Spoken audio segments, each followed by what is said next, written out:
Maurício, boa noite. Caio Almeida, Jovem Pan News Campinas. Muitas mudanças você teve que fazer na equipe em relação ao derby. Você falasse um pouco do Matheus Sarará na ala direita.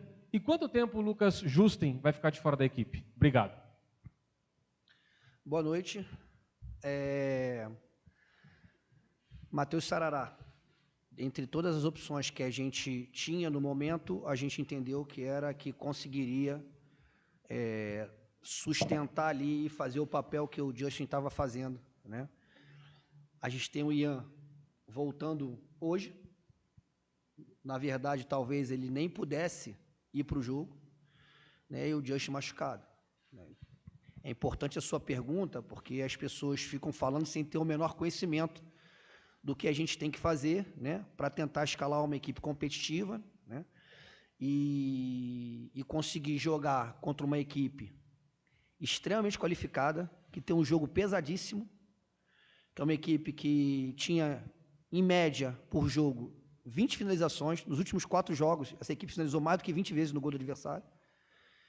E a gente, mais uma vez, competiu, lutou, não fizemos o melhor jogo tecnicamente, até porque, como você falou, tínhamos muitas mudanças, acaba, taticamente também, a gente deixando a desejar em alguns momentos. Mas, mais uma vez, a equipe de brio, de luta, que não se entregou e que tentou buscar o resultado mesmo, com todas as dificuldades, do primeiro ao último minuto.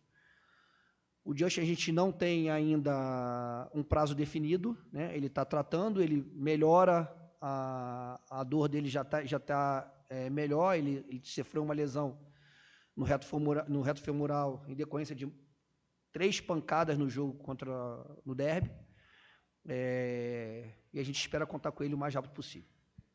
Maurício, boa noite. Matheus Aburad, Rádio Central Campinas, TH+, também.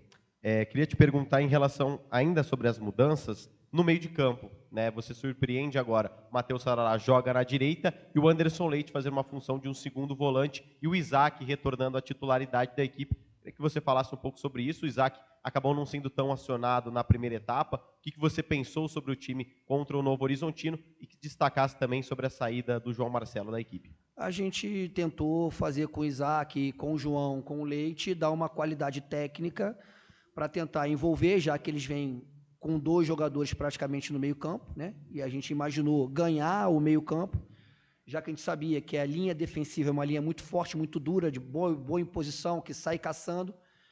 Então, o que a gente imaginou foi ter um meio-campo técnico que pudesse se associar bem para achar os nossos atacantes. No primeiro tempo, a gente conseguiu mais do que no segundo, né? Só que eu acho que a gente demorou um pouquinho a entender como a gente ia jogar. No segundo tempo, quando eu coloco o João Marcelo, ele estranhamente vem muito para dentro. E o papel dele era vir para dentro no momento que a gente mudasse uma estrutura. Ele começa a vir muito para dentro antes e acaba trazendo um segundo zagueiro para cima do Denilson. E a gente parou de ter escape com o Denilson.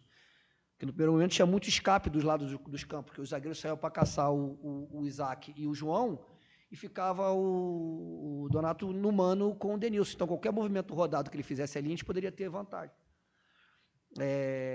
Tudo que a gente faz, já falei, vou repetir, tudo que a gente faz com relação às mudanças, elas são pensando o melhor para esse jogo, tecnicamente, taticamente, fisicamente, e também pensando o melhor para o próximo jogo. Tem jogador que está jogando mais tempo do que poderia jogar, e a gente entende, mas é que às vezes o calor do jogo, às vezes as mudanças por ordem, seja física ou algumas por ordem tática ou técnica, acabam fazendo com que esses jogadores tenham que jogar um pouco mais de tempo que deveriam, que foi o que aconteceu hoje com o Leite e com o Denilson. São jogadores que o Leite volta de uma lesão, tem pouco tempo treinando, o Denilson é um jogador que chegou, vocês sabem já, com a competição em andamento.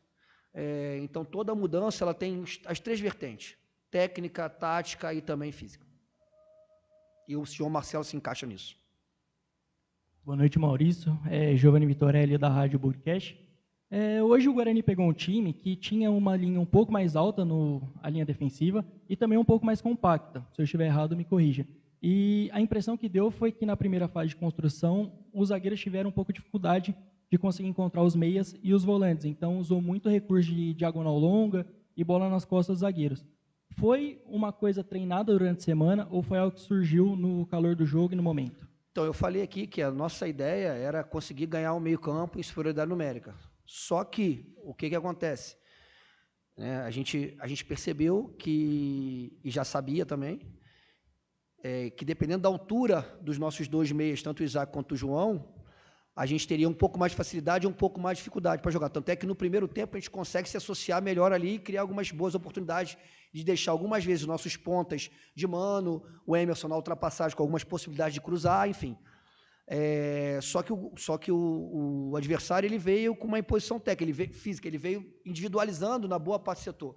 Tanto o Natan quanto o Leite não conseguiam tocar na bola de frente no primeiro momento de construção. Então, a gente não tinha como associar os dois que flutuavam por trás. E até porque os zagueiros começavam a saltar. O que ficou claro, para todo mundo que viu o jogo, ficou claro, é que tinha um jogador no mano com um atacante. Tinha um Donato no mano com o Denilson. Aí você muda o referencial de jogo. Não é mais tentar achar e correr risco no setor de meio campo, perder uma bola e tomar um contra-ataque. É você tentar buscar o jogo de mano na última linha. E o que prejudicou um pouco isso, o segundo tempo, foi que, na troca com o João poucas vezes desceu para vir dar suporte ao Sarará, o João Marcelo, né? E o Leite não encaixava muito para trazer o zagueiro e deixar o Denilson no mano. Então, o que aconteceu foi que começou a ter uma dobra de 2 para 2 e pouco espaço para jogar bola de espaço. Mas, como eu falei, a gente entendeu que seria um jogo de imposição e que talvez errar num setor de meio campo seria o diferencial do jogo para eles. Até porque é uma equipe que busca muito a transição, uma equipe que é muito forte nas transições, que tem um lado do campo muito agressivo. A gente não fez, com certeza não fez o nosso melhor jogo tecnicamente. A gente não conseguiu colocar a ideia em prática em função de uma imposição física muito forte da equipe adversária, mas eu continuo falando que a equipe lutou, jogou contra uma equipe muito forte,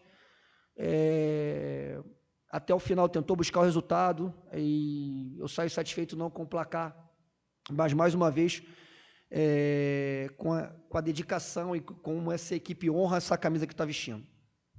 Maurício, boa noite. Vinícius Abarca, TV Bandeirantes. Com esse empate, vocês chegaram a 11 pontos e praticamente cumpriram o primeiro objetivo, que era livrar do rebaixamento. E agora, é claro, que fica o foco para conseguir a classificação ao mata-mata. Vocês estão na liderança do grupo, mas tem 3 partidas decisivas e complicadas, né? São Bernardo e Corinthians fora de casa, Velo Clube aqui.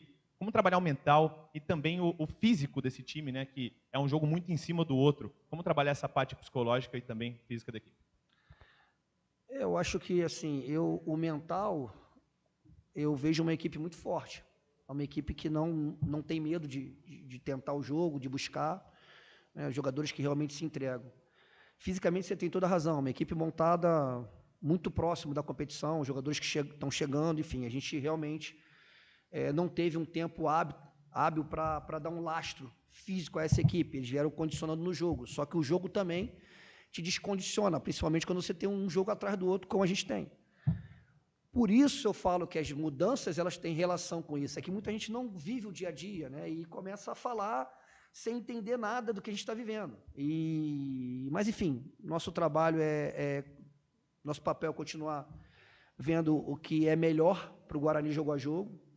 Realmente, em alguns jogos eu penso o que esse jogo pode trazer de prejuízo para o outro. Nós temos que pensar nisso também. Já no derby, eu pensei com alguns jogadores e talvez tenha falhado com outros, mas eu acredito muito no mental dessa equipe. É uma equipe de jovens, mas jovens muito corajosos, que não se abalam. Boa noite, Maurício. Beto Toledo, da Rádio Planeta Guarani. Maurício, você falou do meio-campo criativo, né? Os 3 jogadores ali. Partiu mais para um 4-4-2 do que um 4-3-3 hoje. Só que você explicou como não funcionou, né? Mas essa ligação direta, essa bola longa todo o tempo, foi uma orientação sua para sair da pressão? Ou foi algo que os jogadores entenderam ali dentro do campo? E só rapidinho, o João Marcelo vinha entrando pelo lado esquerdo, ele corria com a bola, escondendo a bola da defesa, né, trazendo com a bola direita para dentro. Hoje ele entrou do lado direito, fazendo o contrário. Você acha que isso pode ter dificultado um pouco o jogo dele também? Sim, eu acho que pode, mas aí depois eu vou te perguntar, que eu acho que a primeira pergunta eu esqueci. Só que eu tenho que ver o que vai dar mais peso à minha equipe. O João Vitor talvez não jogasse pelo lado direito também. Seria um jogador facilmente de ser marcado, porque é um jogador que é um meia que joga pela beirada, mas que precisa trazer mais o jogo para dentro, não é um jogador de arranque. E o que a gente pensou no João Marcelo é que ele pudesse fazer mais o corredor, e quando a bola estivesse do lado oposto, ele desse peso à área, porque é um jogador, é um goleador, é um jogador que dá peso, que entra ali. Eu acho que a primeira pergunta foi com relação ao jogo direto, né? Não vocês conhecem a nossa equipe. A nossa equipe não tem essa característica, não tem. Mas é que o primeiro tempo se desenhou não para um jogo direto, mas para um jogo de bola para espaço, para tirar o jogo de dentro e conseguir jogar essa bola no terço final, mas uma bola direcionada, que tecnicamente a gente errou muita bola. E no segundo tempo, alguns movimentos acabaram prejudicando essa nossa ação. Mas a nossa equipe não é uma equipe de jogar bola direta, a nossa equipe entendeu que o jogo era um jogo muito pesado no corredor central, com um ataque de transição muito forte, tanto é que no segundo tempo, na maioria das vezes, foram de bolas que eles roubaram e conseguiram transitar forte, e a gente entendeu isso. E aí a gente vai pensando nos objetivos do jogo. É claro que eu quero jogar de uma forma melhor, claro que eu quero jogar um jogo mais organizado, um jogo tecnicamente mais vistoso, um jogo taticamente mais vistoso, mas tem jogo que você não consegue pela imposição, a gente não pode tirar o mérito da equipe que a gente estava jogando, né? E aí eu tenho que trazer a nossa defesa. Nós jogamos contra uma equipe e, mais uma vez, a gente passou em branco sem tomar gol. Se vocês forem ver os números do jogo, eles chutaram mais bola no nosso gol, eles tiveram, né, a maior defesa do Gabriel foi um lance que estava impedido, né? Aquele lance iria parar, com certeza. E eu tenho certeza, já falei, eu tenho certeza que a gente não fez o nosso melhor jogo tecnicamente, mas nós temos vários problemas a administrar. O resultado que a gente conquistou aqui hoje é o resultado de uma equipe realmente que lutou, se entregou o tempo todo. Isso independe da parte técnica ou tática. Tem momentos no jogo que você vai deixar isso do lado e você vai competir. E lá do outro lado tem jogadores extremamente capacitados, né, que podem a qualquer momento fazer um diferencial na partida. E mais uma vez eu acho que a nossa equipe soube suportar os momentos de pressão, soube correr para frente, correr para trás. Não foi uma equipe descompactada, foi uma equipe realmente que com a bola não conseguiu se associar como costuma se associar, mas eu acredito que o resultado ele acabou sendo justo. Maurício, boa noite. Diego Alves, EPTV. Acho que, em relação ao jogo, os colegas já te perguntaram bastante, aí você já detalhou suas impressões e também uma análise sobre o que o time tem apresentado até agora, né? Hoje teve uma estreia no Guarani, né? O Raí Nascimento entrou ali na reta final, é um jogador que passou muito tempo fora do país, fez grande parte da categoria de base na Espanha, se profissionalizou por lá, jogou na Bulgária também. Eu queria que você nos contasse, por gentileza, como você pretende utilizar o Raí, se foi um pedido seu, se você já conhece esse jogador, que tipo de características que ele tem, enfim, se você puder, entre aspas, apresentá-lo, né, para a gente, já que ele está chegando agora. O Raí, infelizmente, a gente teve poucas sessões de treinos com o Raí, né? Já conheço o Raí há muito tempo, conhecia, quando a gente conversou, o Pastana sugeriu o jogador, eu de imediato aprovei, que conheço, é um jogador que tanto pode jogar, tem as características um pouco parecidas com as características do João Vitor, é um jogador que pode jogar por fora, porque tem boa relação, tem drible, tem finalização, e também pode jogar por dentro. E se você me permite, até isso a gente tem que pensar na hora de fazer as trocas, né? Porque o Leite realmente ele estava cansado, mas eu tiro o Leite, eu fico com o João Vitor, Raí, João Marcelo, Caio Melo, o próprio Natan, jogadores de estatura baixíssima contra um time altíssimo, com uma bola parada fortíssima. Até nisso nós temos que pensar na hora de trocar, porque você tem que estar pensando em todas as fases do jogo. Mas voltando à sua pergunta, o Raí é um jogador que ele pode jogar tanto por dentro quanto por fora, não está na sua melhor forma física, mas tem velocidade, tem drible, tem chegada, é um jogador que pode nos ajudar muito, porque tecnicamente é um jogador diferente. Agora, precisa adquirir a melhor forma, precisa que a gente tenha mais sessões de treino, isso vai ser uma coisa mais difícil, mas é um jogador que eu acho que em forma pode nos ajudar tanto pela beirada quanto por dentro.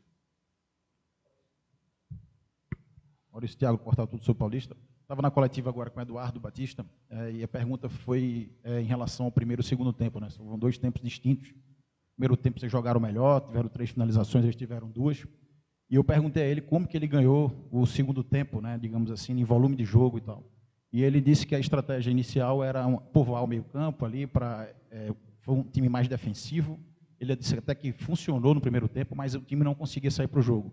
E aí, no segundo tempo, ele colocou outros jogadores. Qual a leitura que você faz do Guarani em relação ao jogo, né, em relação ao primeiro e o segundo tempo do jogo?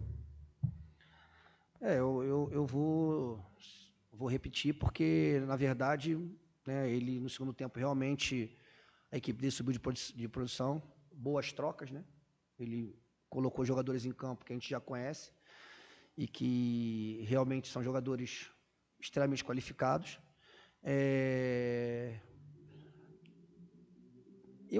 Eu creio que foi o que eu falei. Eu acho que o nosso grande problema no segundo tempo foi que a gente não conseguiu ter bons passes e alguns movimentos estavam fora de contexto, porque assim, ele falou, mas eu não vi um jogo de primeiro tempo com meio campo, como ele falou, tumultuado, não povoado, eu não vi. Eu vi muito espaço nas costas dos dois centrais que jogam pelo lado, né? A gente conseguiu empurrar o Nonato para frente, então dava para ver claramente que ele dava condição a qualquer tipo de entrada no espaço, isso a gente também falou no intervalo, que a gente poderia fazer entrada no espaço, que a gente ia ter um jogador no corredor central dando condição. E no segundo tempo, quando o João entra e deixa de fazer a linha, e eu tentei corrigir várias vezes, pedi para falar, e aí ele tentava fazer, mas não fazia, e outras vezes ele deixou de acompanhar ao lado do campo. Ele veio para cima do Denilson e acabou tirando nosso espaço e faltou um jogador por dentro, que era o que a gente tinha no primeiro tempo. No primeiro tempo, a gente configurou várias vezes o quadrado ali no meio, o quadrado direito, o quadrado esquerdo, e a gente configurou várias vezes, e por isso conseguiu se associar mais. Quando eu tiro o Isaac do jogo, eu acabo perdendo um pouco dessa qualidade por dentro. E aí fica um jogo ainda mais direto, né? E no direto a gente não teve vantagem, quase nenhuma vantagem, né? Mas a gente ainda conseguiu boas situações de lado do campo, de cruzar uma bola de canal, de atacar a área. A gente conseguiu escapar algumas vezes pelo lado do campo. Mas o jogo que a gente normalmente mostra, qualificado de posse, de toque, a gente não conseguiu. Foi um jogo que a gente não conseguiu. Não tem o que falar. Não tem que chegar aqui e falar, não, realmente nós não fizemos um jogo, nem tecnicamente, nem taticamente, ok. Mas tem um monte de coisas que interferem nisso. Como vocês falaram, muita mudança com apenas um treino. Jogadores jogando mais tempo do que poderiam jogar. Um jogador estreando hoje, que ainda não está na sua melhor forma, enfim. Algumas situações que acabam abalando e nós temos que ter cuidado com os nossos jogadores. Tem jogadores que não vão aguentar muita pressão, que ainda não estão acostumados a isso. Então é preciso que a gente tenha um pouco de sabedoria, de entender que a equipe do Guarani é essa, esses são os jogadores do Guarani, gostando ou não, é isso que nós temos para botar em campo. E eu preciso que a gente apoie esses garotos, porque realmente, como eu falei, eu estou muito feliz com o que eu vejo de brilho. Eu não tenho certeza que são jogadores vencedores que vão vencer na carreira.